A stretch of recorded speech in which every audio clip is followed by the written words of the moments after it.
السلام عليكم ومعلنين wanaagsan isku soo noqod wanaagsan maanta waxaynu qaadan doonaa maadada physiology-ga casharkii sideedaad ayaynu mahaynaa casharkan maanta waxaynu ku baran doonaa qodob aad muhiim ah oo quseeya systemic physiology-ga khaasatan nervous system-ka waxaan rajaynayaa dhamaadka casharkan intaynu ka gaarayno inaad inala socon doontid biidnillaahi jalla wa ala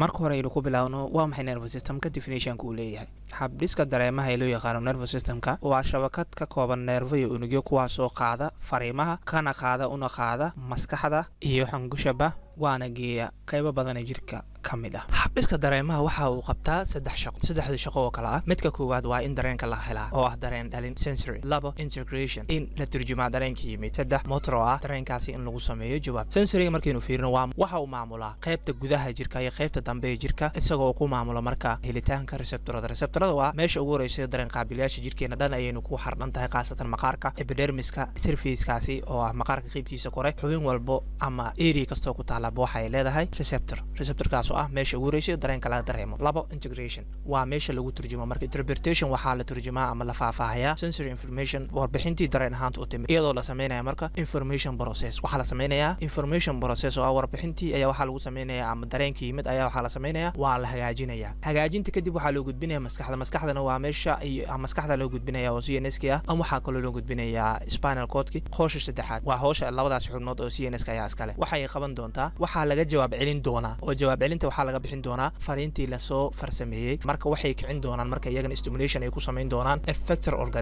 organiska la sheegaya marka waa kuwe ama effectorska waa kuwa la raba in ay howshaasi ama dareenkaasi ka falceliyaan waa kuwe waa muscle contraction iyo granular secretion oo micnaheedu tahay muruq in la kuuso ama muruq inuu isku soo kuusmo iyo in qanjir la amro qanjirkaasna uu soo saaro muxuu soo saarayaa dareere inuu soo saaro oo hormone shaqooyinka uu qabto waa saddexdaas oo kala ah marka dareenkii in la helo laba in la turjumo saddexna jawaab celin laga bixiyo oo jawaab celintaasna ay qaabilsan yihiin effector organiska oo ah muscle glands types of neural cells ama cellska nervous system-ka ay leeyihiin waxaa loo qaybiyaa labadaas oo kala ah neurons iyo neuralgia neuronska waxa ay qabtaan marka processing transfer and storage of information dareemayaasha in la gudbiyo la farsameeyo lana keediyo ayay qaabilsan yihiin neuralgiana waxay protection u yihiin ay difaacaan kaalmeeyaanna joogteeyaan in uu howshiisa qabto neuronska ayay inta badan kaalmeeyaan difaacna una yihiin una maamulaan inuu howshiisa qabto organization of nervous system ama classification of nervous system haddaynu u noqono habdhiskan loo yaqaan habdhiska dareenka waxa uu ka kooban yahay labadaas oo kale ah CNS iyo PNS labadaas system uu ka kooban yahay waa system loo yaqaano central nervous system oo ah habdhiska neervooyinka ama dareemayaasha dhexe iyo habdhiska dareemayaasha dhinacyada midka dhinacyada marka waxaa waaye inta badan loo qaybiyaa motor neuron iyo sensory neuron halka midka cranial nervouskana iyagana loo qaybiyaa CNS-ka brain iyo spinal cord haddaynu kusii socono brainka oo kale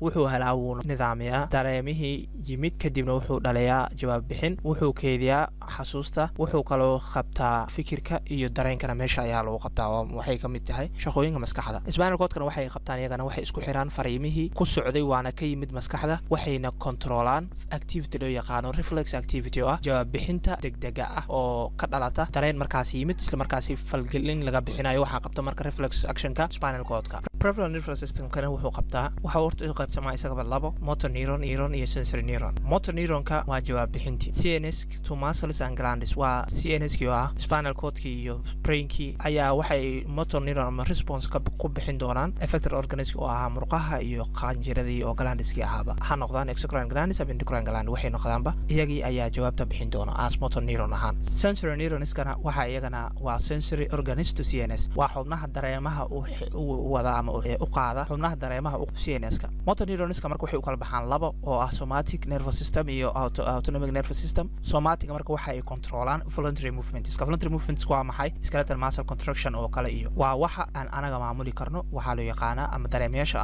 aynu maamuli karno waxaa loo yaqaanaa somatic nervous system autonomic nervous system-kana waa kuwo involuntary ah oo aynan maamuli karin keliya iyaga un ismaamulo laguna maamulo laguna maamulo dareen. Haddaba waxay u kala baxaan autonomic nervous systemka labo oo ah sympathetic division iyo parasympathetic division. Sympathetic divisionka waa marka fight and flight ayaa loo yaqaan oo ah dareemada sida xanaaqa oo kale ee farxadda kiciya. marka dareemayaasha kicinta qaabilsan waxaa loo yaqaanaa sympathetic, kuwa dejinta qaabilsanna waxaa loo yaqaanaa parasympathetic. waxaa kaloo loo yaqaanaa pleasure digest ayaa loo CNS-ka waxaa difaaca ama physical support of CNS waxaa difaaca laba qaybood ama laba difaac ay leedahay. mid waxaa loo yaqaanaa cranial meninges, midka labaadna spinal meninges. Cranial meningeska waxaa ka horeeya scala oo qolofta madaxa, laba waxaa ku xigta qaybtani cranial meningeska oo iyagana saddex u kala baxdo dura mater, arachnoid mater iyo bi mater. qaybta white mater iyo grey mater iyo waxay kala yihiin arachnoidka oo iyagana ah iyaga ayay u kala dhexaysaa. qaybtan kale spinal meningeskana waa sidaas oo kale. waxaa halkaa inooga eg casharkeenii maanta. haddii ay jiraan su-aalo ama oraah aad inala wadaagaysid inoogu dhaaf qaybta hoose ee commentiga. casharka xiga intaynu ku kulmayno waxaan idinkaga tegayaa assalaamu calaykum.